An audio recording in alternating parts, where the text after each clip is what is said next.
For the highest form of flattery, I will be reading Quackenstein Hatches a Family.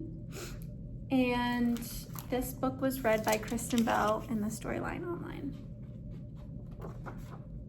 Quackenstein Hatches a Family by Sudipta Bardhan-Quallen, illustrated by Brian T. Jones.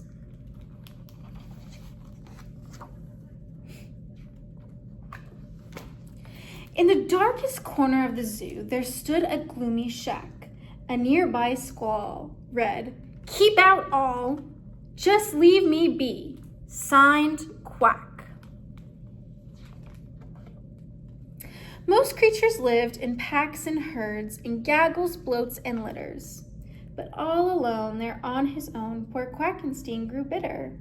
He was the hermit of the zoo and faced a lonely struggle. "It isn't fair, my nest is bare." He had no one to snuggle. Quack passed the nursery one day, where babies laughed and tumbled. "Everyone has someone except for me," he mumbled.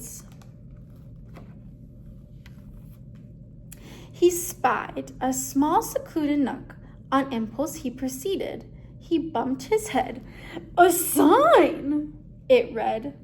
"Orphaned eggs, homes needed." Quack hatched a plan and crept ahead. This duck would not be stopped. On shaky legs he chose an egg and cackled, "I'll adopt." Quack set it on his empty nest. He kept his prize protected. He'd gently coo, "Dear Ducky Poo, you'll never be neglected."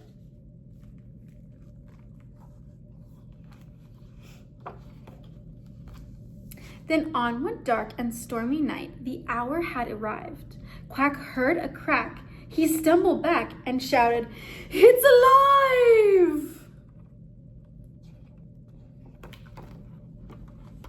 Just then, a small beak broke the shell.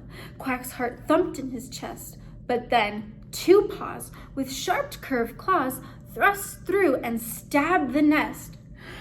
"I've hatched a monster! You're no duck!" Quack screeched and went quite pale. The thing had fur, the legs had spurs, and some poor beaver's tail. The creature lurched. Quack gasped, "Stay back!" The beast paid him no heed. Quack tried to hide. He ran outside, alarmed and rubber-kneed. Quack shrieked and sprightly dove behind some logs out on the water. But Quack got pushed and saw he'd smushed an angry romp of otters.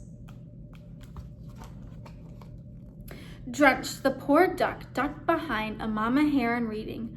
Her baby screamed. The thing's claws gleamed. It leered and kept proceeding.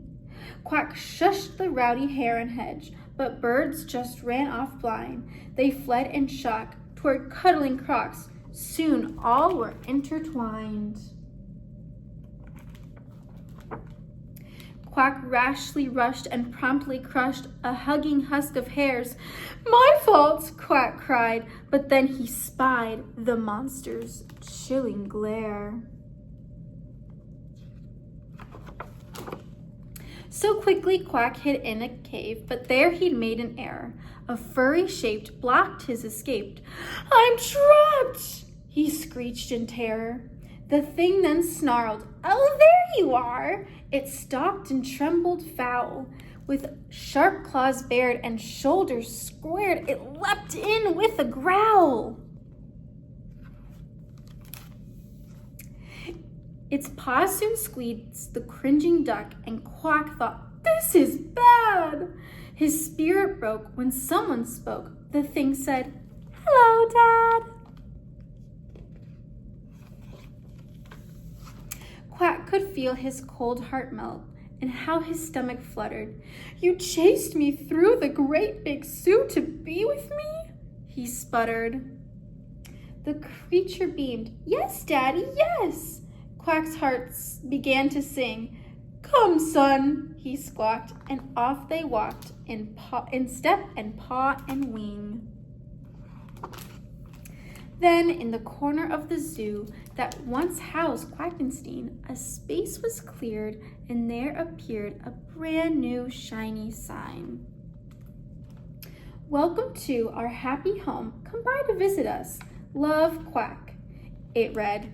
Below it said, and his son Platypus. The end.